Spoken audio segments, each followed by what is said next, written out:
বিভিন্ন নির্বাচনে বারে বারে তৃণমূলের জয়ের নেপথ্যে মহিলা ভোটারদের একটা বড় ভূমিকা রয়েছে বলেই মনে করেন রাজনৈতিক বিশেষজ্ঞদের অনেকে। আর সেক্ষেত্রে মহিলাদের তৃণমূলকে আশীর্বাদ করার নেপথ্যে বিশেষ ভূমিকা রয়েছে লক্ষ্মীর ভাণ্ডারের, এমনটাই রাজনৈতিক মহলের একাংশের মত। ক্ষমতায় এলে মহিলাদের জন্য বরাদ্দ এই অর্থের পরিমাণ বাড়ানো হবে বলে আগেই বলতে শোনা গিয়েছে বিরোধী দলনেতা শুভেন্দু অধিকারীকে। এবার কালচিনিতে ফের একবার তেমনই কথা শোনা গেল শুভেন্দুর মুখে। কালচিনিতে সাংবাদিকদের মুখোমুখি হয়ে শুভেন্দু বলেন, দিল্লি, হরিয়ানা, ছত্তিশগড়, রাজস্থানে বিজেপি সংকল্পপত্র পূরণ করেছে। 7ই মার্চ দিল্লির দিদি বোনেরা 2,500 টাকা করে পাবেন। দিল্লিতে যা হচ্ছে বাংলাতেও তাই হবে। আমরা তো অনেক আগেই বলেছি 1,20,000 কিছু হয় না, 3 লাখ টাকা করে আমরা দেব। আমরা অনেক আগেই বলেছি 1,000 টাকাতে কিছু হয় না, আমরা 3,000 টাকা করে দেব। সবচেয়ে বড় কথা, চাকরি ও ইন্ডাস্ট্রি দেব। শুভেন্দু অধিকারী এ বিষয়ে কি বলছেন, মানে তিনিও প্রতিশ্রুতি ঝুলি থেকে কি কি বের করছেন, শুনুন। দিল্লিতে, হরিয়ানাতে, ছত্তিশগড়ে, উড়িষ্যাতে, রাজস্থানে বিজেপি তার সংকল্পপত্র পুরো করেছে। 7ই মার্চ দিল্লির জনগণ, মহিলা দিদি বোনেরা 2,500 টাকা করে পাবে এবং ইতিমধ্যে যমুনা সংস্কার শুরু হয়ে গেছে। 500 টাকার এলপিজি সিলিন্ডার পাবে এবং চিকিৎসার জন্য কেন্দ্রের 5 লাখ, রাজ্যের 5 লাখ, 10 লক্ষ টাকার ফ্রি ট্রিটমেন্ট দেবে। দিল্লিতে যা হচ্ছে বাংলাতেও তাই হবে। আমরা তো অনেক আগে থেকেই কমিটমেন্ট করেছি যে 1,20,000 বাড়ি হয় না, 3 লাখ টাকা আমরা দেবো। আমরা তো অনেক আগেই বলেছি 1,000 টাকাতে কিছু হয় না। মোবাইল রিচার্জ করতে 350 টাকা চলে যায়, আমরা 3,000 টাকা দেবো। সবচেয়ে বড় কথা, চাকরি এবং ইন্ডাস্ট্রি দেব। মমতা ব্যানার্জি উত্তরবঙ্গের উপর এত রাগ, নোটিফিকেশন বের করেছে 7ই ফেব্রুয়ারি, চা বাগান বেচে দেবে। আপাতত 30%, 26-এ এলে বাকিটাও বেচে দেবে। প্রসঙ্গত শিল্প নিয়ে বারে বারেই মমতা বন্দ্যোপাধ্যায় তথা তার সরকারকে নিশানা করেছেন বিরোধী দলনেতা। নাম না করে মমতাকে নিশানা করে শুভেন্দুর অভিযোগ, ও 14 বছরে এখানে ধ্বংস ছাড়া কিছু সৃষ্টি করেননি। এই মুখ্যমন্ত্রীর সময়, তৃণমূলের সময় চট শিল্প শেষ হয়েছে, ছোট ছোট সব ইন্ডাস্ট্রি শেষ হয়েছে, টাটাকে তাড়িয়েছেন, বাকি চা বাগানে যেটুকু আছে তা শেষ করতে গ্যাজেট বের করেছেন। তিনি ঠিক কি বলেছেন রাজ্যের শিল্প সম্পর্কে এবং ইন্ডাস্ট্রি ধ্বংস করা প্রসঙ্গে, শোনাবো তার বক্তব্য।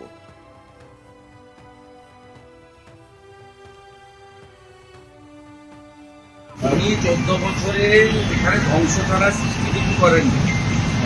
এই মুখ্যমন্ত্রীর সময়, তৃণমূলের সময় জুট ইন্ডাস্ট্রি শেষ হয়েছে, ছোট ছোট সব ইন্ডাস্ট্রি, ডাবর থেকে বিস্কুট বন্ধ হয়েছে, টাটাকে তাড়িয়েছে। ধ্বংস ছাড়া সৃষ্টিতে নেই। বাকি ওনার চা বাগানের যেটুকু অস্তিত্ব আছে উনি শেষ করার জন্য গেজেট বের করেছেন। 30% এর মধ্যে করবেন। ধর্ষণীয় টেকে অলরেডি ডাটাগুলি দিয়ে দিয়েছেন। এরপরে বাকিটা ওনার যত চোর ডাকাত চামচা বেলচারা এখানে আছে, সঞ্জয় গুদিয়া থেকে শুরু করে, এখানে জালান থেকে শুরু, ময়াক জালান থেকে শুরু করে ক্যাবেন্টার, এখানে যত আছে এরা সব লুটবে। আর ওখানকার গরিব চা শ্রমিকরা, মূলত জনজাতি আদিবাসী, গোর্খা, নেপালি, রাজবংশী, তারা শেষ হবে। ইতিমধ্যে কয়েক হাজার উটি কেরালা চলে গেছে, কয়েক হাজার আসামে চলে গেছে। আমরা আটকাবো এবং 26-এ বিসর্জন দেবে চা শ্রমিকরা, বিসর্জন দেবে। চা বাগানের একটা আসনও পাবে। প্রসঙ্গত কিছুদিন আগেই রাজ্যে আয়োজিত বিশ্ববঙ্গ বাণিজ্য সম্মেলনে রাজ্যের শিল্পের ভবিষ্যৎ উজ্জ্বল বলেই জানিয়েছিলেন মুখ্যমন্ত্রী মমতা বন্দ্যোপাধ্যায়। পরে রাজ্য বাজেটের পর মুখ্যমন্ত্রী সাংবাদিক বৈঠক করে বলেছিলেন, প্রত্যেকটা রাস্তার দুপাশ ধরে শিল্প হবে। দীঘার তাজপুর থেকে বাঁকুড়া, দুর্গাপুর হয়ে রঘুনাথপুর পর্যন্ত এই শিল্প হবে।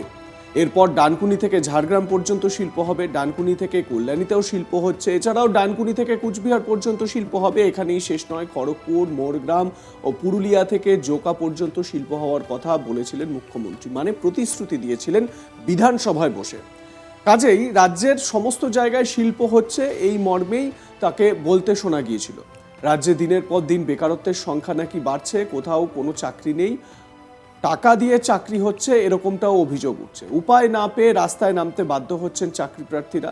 এবার বিরোধীদের সেই সমস্ত অভিযোগকেই কার্যত জল ঢেলে দেন মমতা বন্দ্যোপাধ্যায় এবং বিধানসভায় বাজেট পেশের পর মমতা বন্দ্যোপাধ্যায় সাংবাদিকদের মুখোমুখি হয়ে রাজ্যের শিল্প সম্ভাবনা নিয়ে বিস্তর তিনি আশা প্রকাশ করেন। কি বলেছিলেন তিনি সেদিন শুনুন।